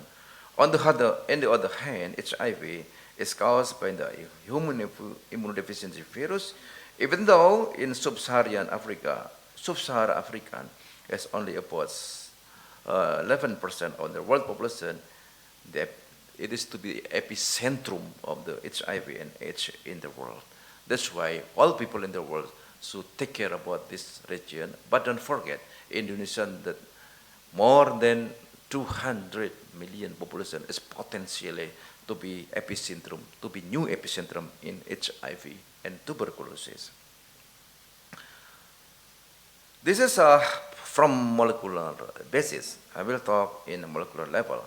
The image speaks how HIV-1 infection compromises various immunological mechanisms related to placental malaria prevention.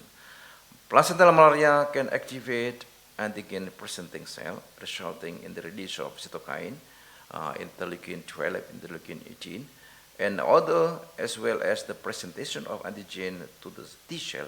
This can activate T cell, particularly T helper 1, which release interferon gamma. Furthermore, innate immune mechanism involving natural killer cell may be activated during placental malaria infection, leading to the release of interferon gamma and other cytokine. Interferon gamma can protect by activating macrophage to phagocyte malaria parasite and release nitric oxide and other mediators. HIV-1 infection has been demonstrated to affect interleukin 12, interferon gamma production in pregnant women. This is something is not good because the inflammation situation is more dominant. As a result, protection of cellular immunological pathway that can limit placental malaria infection are affected because, very important, because HIV causes memory T cell loss even before the onset of AIDS. The stimulation of malaria antigen specific T cell, particularly memory cell, during placental malaria infection may render this T cell an attractive target for HIV infection and death. This will affect cellular and humoral immune response. Infection with malaria can stimulate B cell to release malaria-specific antibody, including VSA. Anti-VSA antibody can prevent parasite from attaching to placenta GSA receptors. Antibody against many parasite surface antigen, including VSA, can impede parasite invasion and development and mediate phagocytosis and antibody development cellular inhibition. HIV virus infection affect the production of antibody and some malaria antigen such as VSA and compromising anti-malaria immunity. This is the basis of molecular if we just understand to analyze what is and what happened if the pregnancy woman having infected of HIV and also having malaria parasite infection. I will talk about tuberculosis in pregnancy woman. This map, the impact of HIV and the pathogenesis of tuberculosis is clear. It is one of the most important risk factors associated with the increased risk of latent tuberculosis infection and progressive to be active tuberculosis. TB is the most common opportunistic infection in people living with HIV worldwide, also in Indonesia. We can see a report from the Minister of Health that the incidence of active tuberculosis and new tuberculosis increased by time. It is also the most common cause of death in HIV-positive adults living in developing countries, despite being a preventable and treatable disease. the estimated incidence of tuberculosis remain high in Asia, Africa, on part of the world, also Indonesia, especially in the eastern part of Indonesia, especially in the rural area, especially in the people who socio-economic to TB is increased by time. With tuberculosis and HIV, co-infection remain a major public health problem in part of the world. A number of TB cases co-infected with HIV, even in the United States, also even just looks decreased by time. The number of TB cases has been declining since 1992, and the prevalence of TB and HIV co-infection reached somewhat steady state, according to the U.S. Center of Disease Control and Prevention report. But specific for Indonesia in the next future, I think we should take care about tuberculosis in the pregnancy, also tuberculosis in the common population, because clearly the incidence of tuberculosis with the multi-drug resistance increase year by year. I think this editorial commentary mentioned that human immunodeficiency virus, Mycobacterium tuberculosis, and pregnancy a deadly combination. This statement quite true in Indonesia setting and need more and more attention from the government, all of us here, because every year about 5 million women being pregnant. In Indonesia, every year there are 5 million pregnancy women.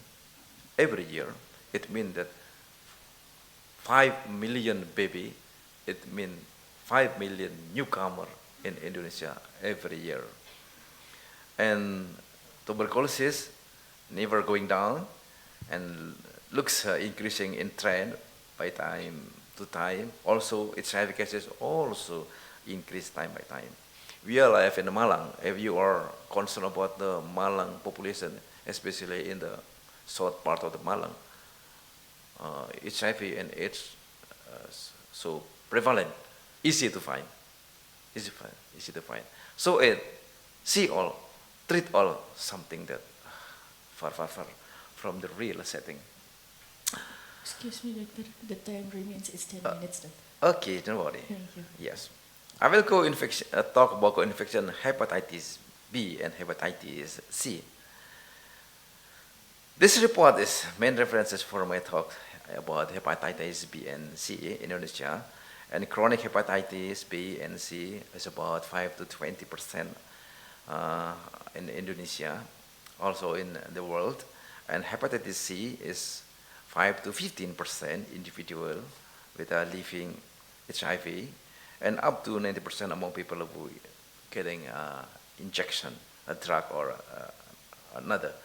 The burden of co-infection is highest in the low and middle income countries, particularly in Southeast Asia and Sub-Saharan Africa. There is increasing morbidity and mortality from viral hepatitis among people who live with HIV, and including those on the antiretrovirus therapy. A comprehensive approach includes prevention, hepatitis B and hepatitis C, screening, also vaccination and treatment is very important. How to make such disease lower and lower. Human immunodeficiency virus, syphilis, and hepatitis B are among 8 pathogens linked to the most significant incidence of sexually transmitted diseases.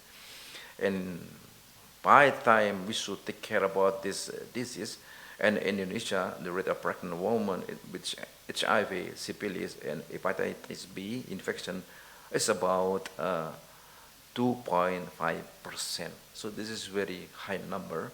This report I got from the report in the one journal. This is setting from the Bandung. I take this picture from the Bandung. That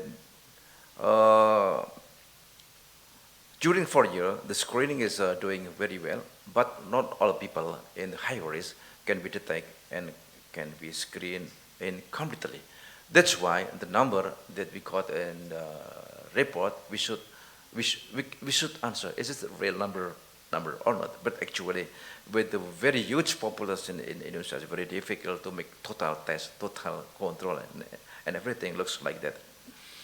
This report also showed the trend of HIV and hepatitis B positive pregnant women, where HIV positive rates of pregnant women were steadily ranging from 0.1% to 0.3%. The positive rates of hepatitis B in pregnant women had increased from 0.7 to 1.5% in 2020, since the implementation of triple elimination program. Triple elimination program is a regular program that handled in Puskesmas. So basically, all the pregnant women all around Indonesia should come to Puskesmas, and the first time they come to Puskesmas, they should test with triple elimination. If everybody just obey this rule, I think test all, screen all will have a result. But actually, we still work hard how to bring all the pregnancy people come to Puskesmas and getting the triple test. The trend looks similar compared with another region and other country, and that's why we should take care about, because we care about the future. So please selamatkan ibu dan anak melalui triple eliminasi. It means some jargon, some quote, some note from all of us, from our country, from we are here. Please take care about mother and child with triple elimination. Peraturan Menteri Kesehatan, mean that regulation from Minister of Health, having just stipulated all the women should come to Puskesmas at least 6 times. 6 times during their pregnancy period. In the first time, they perform triple elimination. Also ultrasonography. Ultrasonography is something that's mandatory for the woman in the first trimester. And the third trimester also, they should have ultrasonography examination to plan the delivery. So if everybody, pregnant woman and the family take care about their wife, the pregnant woman, they should bring all the pregnant women to Puskesmas to get a triple elimination. This is about STD. Ladies and gentlemen, STD is a close relation with the HIV, because the start of this HIV distribution, transmission starts from sexually transmitted disease. That's why STD is a very, very close connection with HIV. And from time to time, from the report around the world, that sexually transmitted diseases never going down, especially in the reproductive era, in the young men or women. Sexually transmitted disease is something that's hamper everything. The last is about cervical infection. This is about cancer cervix. In 2021, estimated that 1.9 million women living with HIV have been screened for cervical cancer, at least in the 19 countries. Responding to WHO latest guideline on screening and treatment to prevent cervical cancer, 53 countries have either updated their policies to incorporate WHO recommendation and to plan to do so in next 3 years. And recent published study in the impact of HIV and cervical cancer, especially in South Africa, show that cervical cancer elimination is possible even in HIV burden setting. However, reaching elimination among the population of women living with HIV will be more challenging, more difficult. Despite achieving an over 85% reduction in cervical cancer incidence, the elimination threshold under 4 cases per 100,000 woman years was only approached when women living HIV were screened more frequently. So this is something that we should emphasize. If we compare with the woman with HIV positive, woman with HIV negative, the screen for cervical cancer should more frequent in the woman with HIV positive. Co-infection with cervical cancer could be something that very important, because cervical cancer is preventable and curable if diagnosed and treat yearly, so similar with HIV. Higher risk of precancer and invasive cervical cancer among women living with HIV can be prevented if we can detect in the early phase. Invasive cervical cancer as a WHO FA classical stage 4 condition, and we can prevent it with early detection and good treatment, also vaccination. That's why we can connect with the political situation today. If someone want your vote, your voice to get the wali kota or gubernur, please, Pak Wali Kota, Pak Gubernur, I will support you, but give the woman, give my daughter with HPV vaccination. Yeah, this is a quote for you. Yeah, because today is the politic years. Okay, go further and ending it with cervical cancer. This afternoon, I have a patient. She is 32 years with two small boy and small daughter. 32 years. Come to me, being referred by midwife. Doctor, this woman bleeding with vaginal bleeding.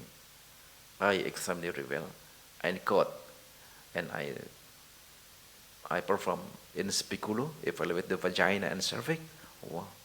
Cancer, invasive cancer, invasive cervical cancer. 32 years old woman have invasive cervical cancer. I think I should test with HIV because that is too young with 32 years, a woman with invasive cervical cancers. Yeah, last month I have also 28 women come with bleeding, and I perform sonography, something wrong with the womb, with the uterus, and I perform curettage, and I got the data. This is invasive endometrial cancer. Woman with 28 years with invasive endometrial cancer, something strange, something that have many questions in my head. I should test with HIV because HIV can promote the accelerated the staging of the cancer. Ladies and gentlemen, a summary: in Indonesia, maternal mortality rate did not significantly decline during the last decade. Infection included HIV, tuberculosis are one of the cause of maternal mortality in Indonesia, and trend HIV young reproductive and pregnant woman looks increase. The trends increase, and HIV pregnant woman co-infection toxoplasmosis with malaria, with tuberculosis, with hepatitis C and D, B and C, STDs and cervical cancer will accelerate the worsening of clinical problem and enhance the maternal death. Thank you very much for your kind. Assalamualaikum warahmatullahi wabarakatuh. Thank you, Dr. Sutrisno. Is there any question from the audience regarding the lecture from the Dr. Sutrisno?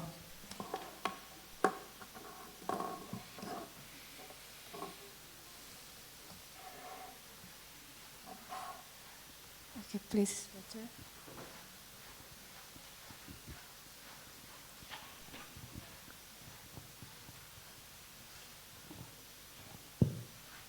Thank you. My name is Nurul Dayati. I would like to ask about the HIV. Since for the last conclusion, they said that the mortality rate still increasing, and you have already explained about some disease accompanying the HIV. Could you say about some similarities due to the risk factor connecting the HIV with those diseases? Because there are some causes that the diseases come from virus, parasite, bacteria. Yes, you have explained that HIV stimulate problem in immune system. whether the problem in immune system could explain why those diseases will accompany HIV, or perhaps there are any other explanation for those diseases will affect HIV, or perhaps HIV will affect the woman that they infected by those diseases. Thank you. Thank you, Dr. Nurul. HIV not direct cause of maternal death. If someone, what's the relation of HIV and maternal death? HIV not direct cause of maternal death. The direct cause of maternal death is co-infection, is opportunistic infection. Maternal death with tuberculosis, maybe she can die because of tuberculosis complication. Maternal death with incapabilities, maternal death with some other infection, also systemic toxoplasmosis can make the woman to be die. But if we can control about this HIV, as Dr. Chan mentioned, everything is okay. Because if we have a true pathway in managing HIV, HIV actually a simple disease. How to prevent this this virus not proliferate very fast? How to deepen the this drug to give to the woman, and the most important thing is how to keep the immunity capabilities of the woman. So if the immune system is to be very well, even she is having HIV, the opportunistic infection could be prevented. So on the association infection and infection sometimes for typical as malaria, and malaria and HIV they are to be good friend. Malaria can please the HIV to proliferate, and also HIV can facilitate the malaria parasite to proliferate very fast. That's why this co-friend, this good friend should be separate with good retroviral, antiretroviral therapy, and prevention to malaria. Also hepatitis also looks like that. Also STD looks like that. So our duty today is how to agree with Dr. Jan, how to test all, to detect all, and to treat all. How to make the immune system of the pregnancy woman still incompetent to protect themselves from the co-infection, from the opportunistic infection from the another parasite or virus. It is my simple answer to the Nurul. So is this I have some, sama I said, titipan buat teman-teman semuanya, titipan research in HIV in pregnancy woman or opportunistic infection at pregnancy woman in Indonesia, still just a little. So it is your opportunity of your chance to get some funding. I already talked to Bapak Wakil Gubernur Jawa Timur, Pak Amil Dadrat. Ya, dia second man in Jawa Timur after Bu Gubernur. He mentioned in Jawa Timur there is a dana, there is a budget for research in population problem. This kind of research also in infection, especially infection in Jawa Timur. So for us in Fakultas Kedokteran, from microbiology department on midwifery department, we can propose some proposal with some budgeting, and we can propose to our regional government to get this funding. He mentioned to me that the dana, the budget is still stay in the bank because not many people try to get this funding. So in the next October or November, I will ask again to Pak Emil, please, Fakultas Kedokteran will get this research budget for research in malaria and pregnancy women in Jawa Timur. Yeah, thank you. Give a round of applause to Dr. Sutrisno. Is there any more question? Okay, please. Okay, thank you, Dr. Sutrisno. It was a nice presentation. As you reflect, maybe as a practitioner and also a researcher, maybe based on your experience, what is the barrier or maybe challenges for the mother or other woman to get the screen, the test, and also, yeah, the treatment? Thank you. Thank you very much. That's a good question. We always feel and we just try. The woman should independently to struggle their right to get life, good health, good everything. But actually in Indonesia, in Jawa Timur, the woman still not independent.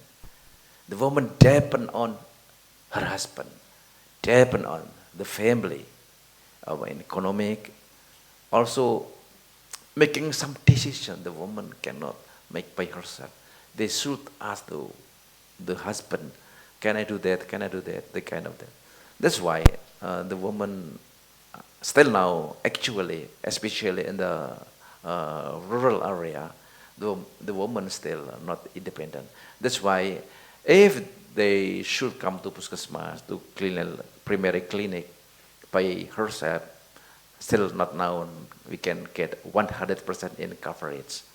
So the struggle is how to make the woman to be independent, to make decision relative to the pregnancy.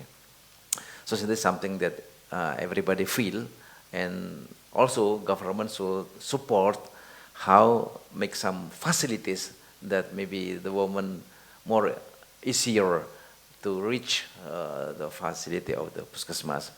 Now, many years ago, the question is, I don't come to puskesmas because I have no money, I have no budget, I have no money in my pocket. But today, this question is not good anymore, because with the national health insurance, everybody be covered by BPJS. So the funding, the money is not relevant question.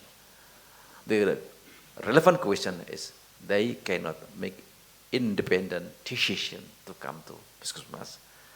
Start from this forum, please. We should campaign about this independent woman to get a good health, good pregnancy, good right for themselves.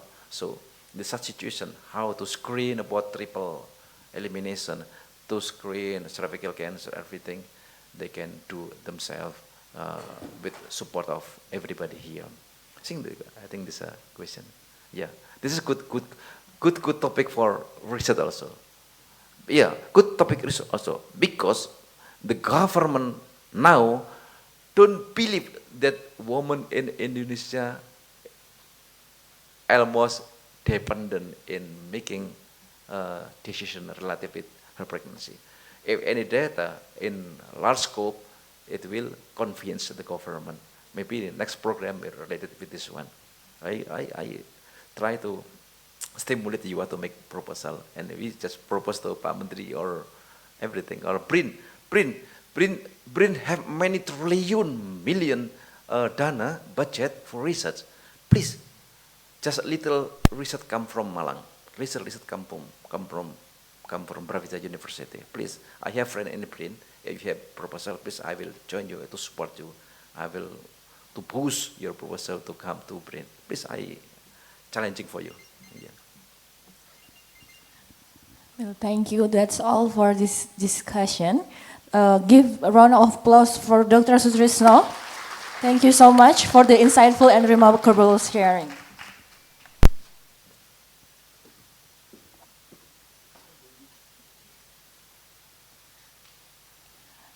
Ladies and gentlemen, as we approach to the end of our guest lecture, we would like to hear some word from Dr. Dewi Santosaningsih, microbiologist consultant.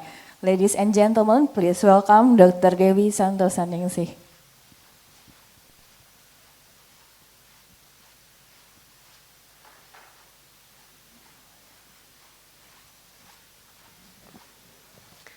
Thank you. Assalamualaikum warahmatullahi wabarakatuh. Good morning. It's time for me to deliver a closing remarks for the lecture. Thank you. First, I would like to thank the great speakers for the great lecture. Please big applause for the Dr. Yan and Dr. Sutrisno. So then please allow me to deliver the closing remarks for this guest lecture. So understanding the complexities of HIV, particularly its association with opportunistic infection and its management during pregnancy, is crucial for both healthcare providers and patients. Opportunistic infection pose a significant threat to individuals with weakened immune system due to HIV. But with early diagnosis, proper treatment, and prophylactic measures, many of these infections can be prevented or managed effectively. And don't forget what the Dr. Yan quotes today, HIV is simple disease, on the hand of Dr. Yan. So thank you very much, and we close the meeting. Assalamualaikum warahmatullahi wabarakatuh. Thank you.